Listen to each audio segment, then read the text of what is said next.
B. Imperialism in Asia.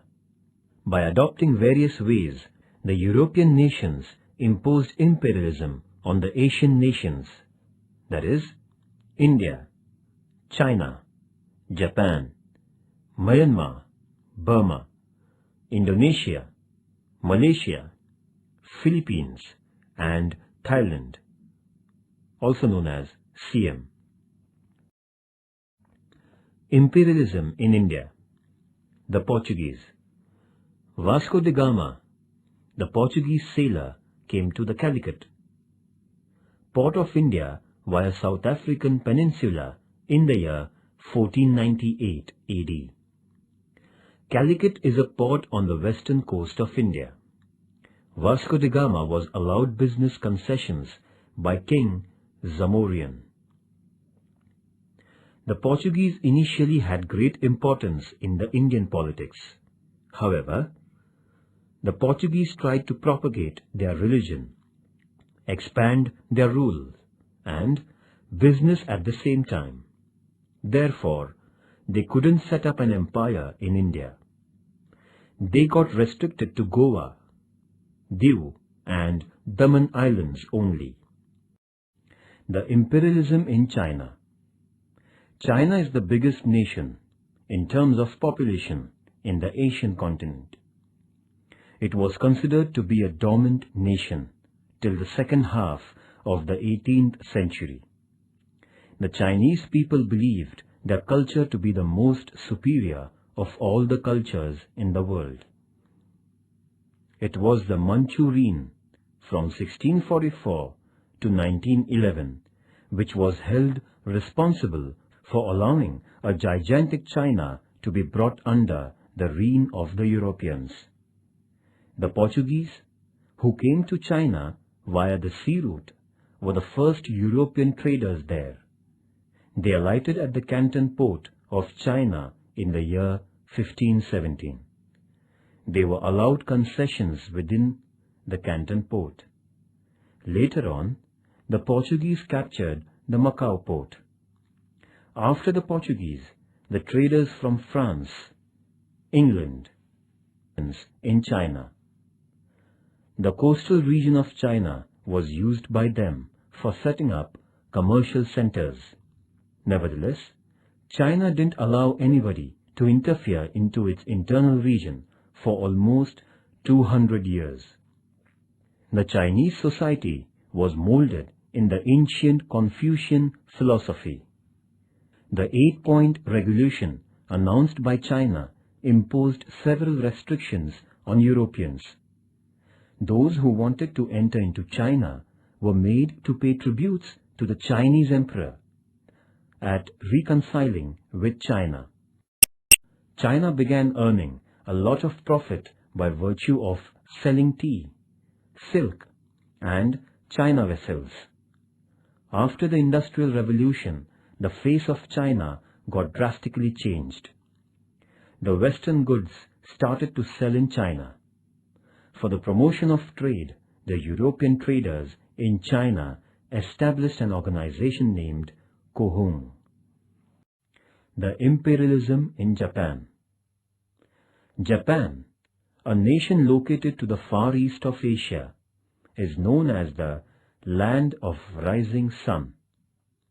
The Portuguese, the Spanish, and the Dutch people had been more or less involved in business with Japan from the 16th century. As these people tried to spread Christianity in Japan, they were expelled. Japan became a self-centered nation. The doors of Japan had been closed for the European nations for 150 years. As a result, Japan was known as a recluse, that is, hermit nation. In comparison with the Western nations, Japan was a backward, plutocratic nation. America paid special attention to Japan in 1850. It felt that Japan was a favorable place for business. With this commercial intention, America felt the need of making friendship with Japan. In the year 1852, Commodore Matthew Perry was appointed as a chief of the American Naval Mission to Japan. Thus, Commodore Matthew Perry first came to the Gulf of Edo in Japan in 1853. He made a request to the Japanese government for ensuring safety to the American ships within the marine boundaries of Japan, along with business concessions. The British. With the purpose of initiating business with India, the East India Company was set up by Britain in the year 1600 AD. When the British came to India, North India was ruled by the Mughals. In 1615 AD, the East India Company was permitted to erect a business centre in Surat by Badshah Jahangir. The policy of the company was concerned with only business in the beginning. However, the East India Company started to dabble in Indian politics as the Mughal rule began to show the signs of decline, with intra-dynasty conflicts cropping up after the death of Badshah Aurangzeb. The absolute rule of the British. Lord Dalhousie introduced doctrine of lapse and undertook the mission of merging the local princely states into the British Empire by rejecting the adopted successors in Jhansi, Nagpur, Satara, Sambhalpur, Udaipur, etc. The state of Ayodhya was merged under the pretext of maladministration. Other princely states were deprived of the periodic pensions and brought under the English Empire. Thus, in the 100 years between 1757 and 1857, almost the entire region of India was brought under the governance of England. The rise of British rule in Bengal. The British victory in the Battle of Plassey in 1757 and the Battle of Buxar in 1764 paved a way for the foundation of English rule in India. The expansion of British rule in South India. In the second half of the 18th century, South India had the domination of the Nizam, Hyder Ali, and the Maratha rulers. Hyder Ali was defeated by the British in collaboration with the Nizam and the Marathas. Afterwards, Tipu Sultan, the son of Hyder Ali, too was defeated.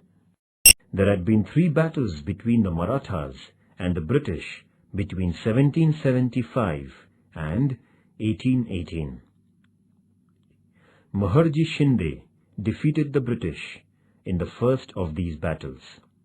However, in the second battle, the British army came off with flying colours.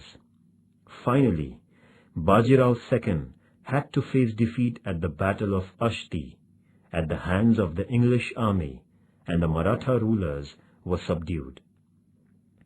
The Nizam had accepted the subsidiary alliance system. This system forced Nizam to station British army at his cost. Thus, the subsidiary alliance agreement helped the British to expand their territories in India. The power expansion in Punjab. After the defeat of Marathas, except for Sikh power, all princely states in India were under the British rule. It was Maharaja Ranjit Singh who organized the members of the Sikh community.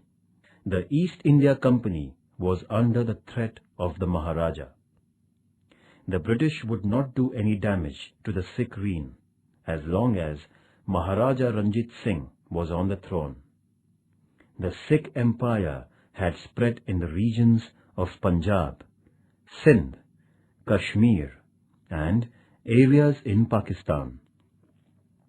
In the wake of Maharaja Ranjit Singh's death in 1839, the quarrels among the successors of the Sikh Empire became an advantage for the British. The English Empire won the vast region under the Sikh Empire between 1845 and 1849.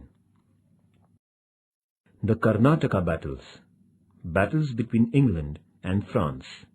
In the Karnataka region, there sprang up a conflict in the bickering business affairs between England and France on the one hand, and the politics at the court of the Nawab.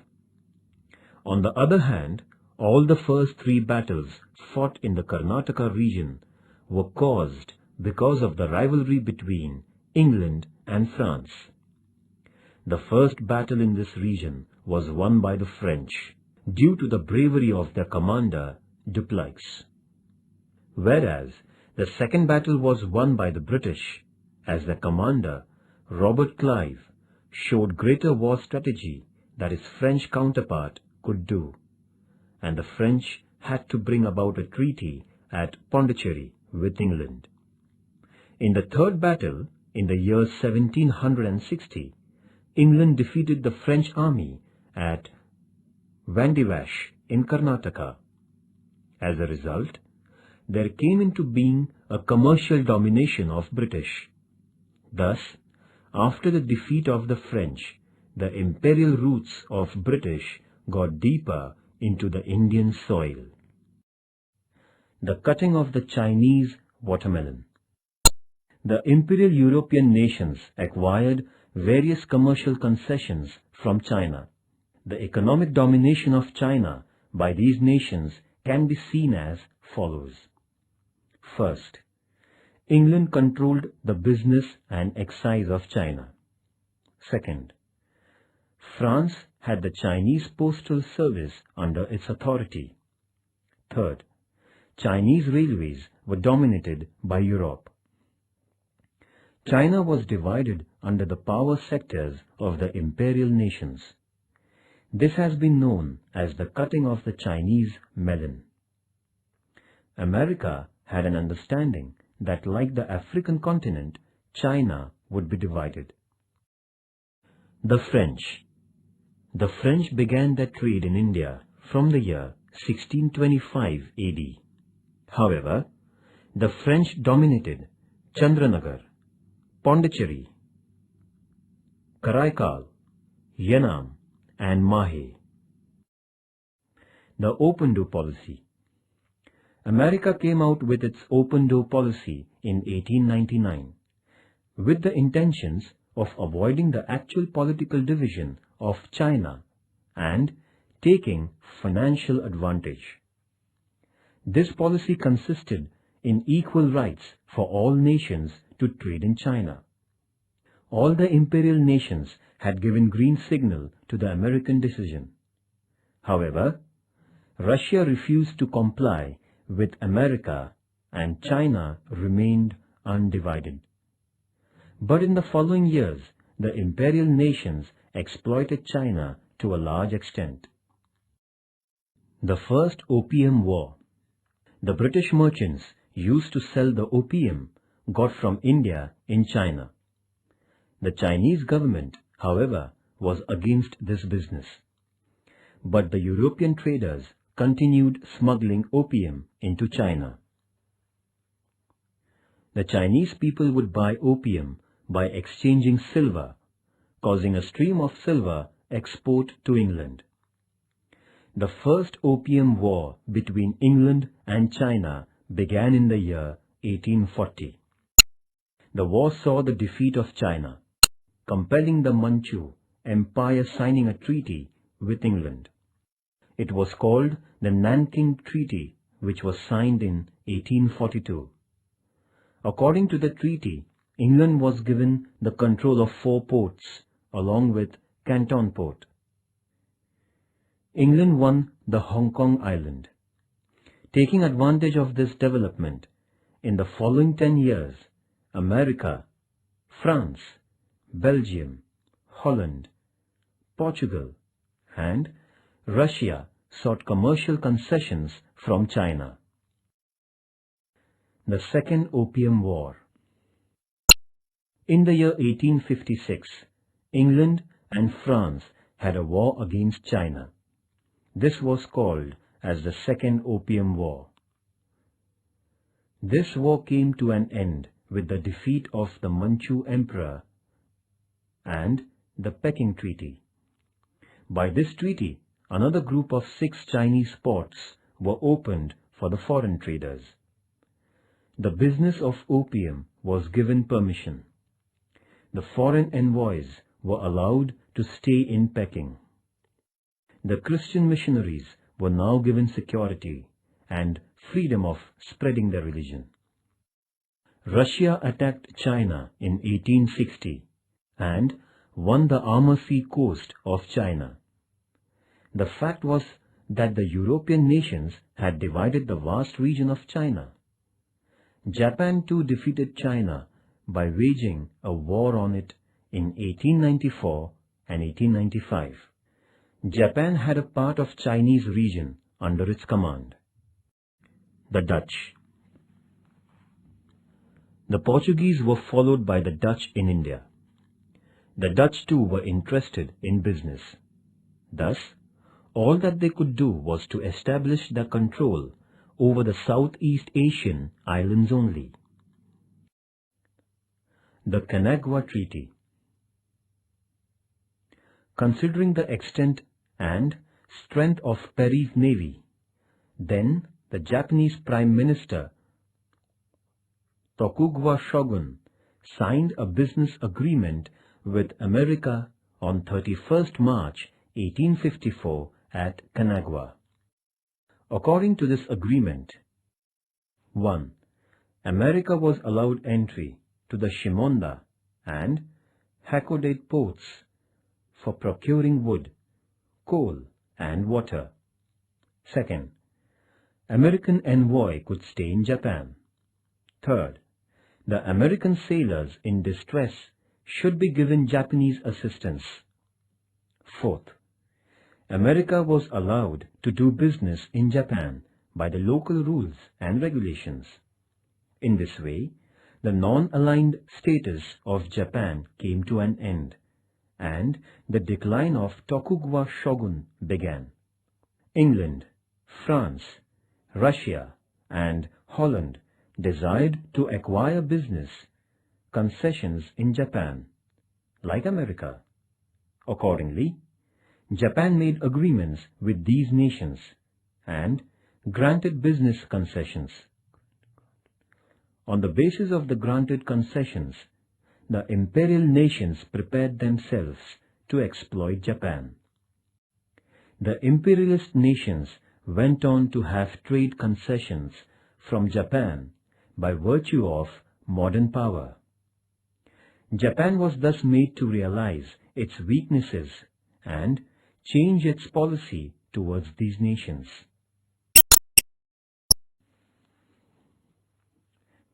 It was during this period that the unrestrained shogun governance was subverted by the Meiji Revolution.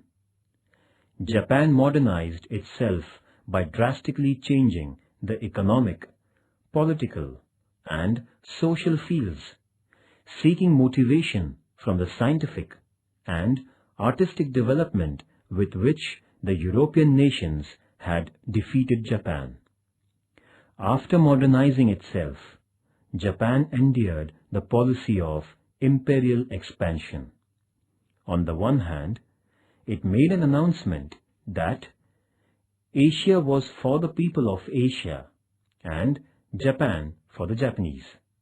And on the other, with a view to imperial expansion, it defeated the powerful nations like China and Russia and annexed regions belonging to China. Japan brought Korea and Formosa under its empire. Japan, the nation which was a victim of imperialism, became a powerful imperial nation in Asia.